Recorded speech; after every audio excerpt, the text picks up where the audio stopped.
In 1757 AD, a historic battle was fought in present-day West Bengal, India, between the forces of the British East India Company and the Nawab of Bengal, Siraj-ud-Daulah. This battle would change the course of Indian history and pave the way for British rule in India for the next 2 centuries. The British forces were led by Robert Clive, a military commander who had already made a name for himself in the East India Company.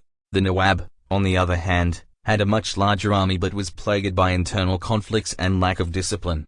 The battle was fought on the banks of the Bhagirathi River, near the village of Plassey. Clive had around 3,000 soldiers, while the Nawab had an army of 50,000. However, Clive's forces were better trained and equipped with superior weapons, including artillery. The battle began on the morning of June 23, 1757.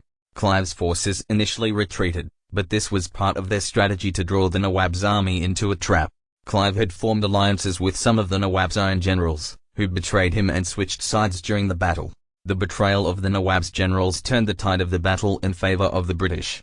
Clive's forces launched a devastating attack on the Nawab's army, and soon the Nawab himself was forced to flee the battlefield. The Battle of Plassey lasted only a few hours, but its impact on Indian history was immense.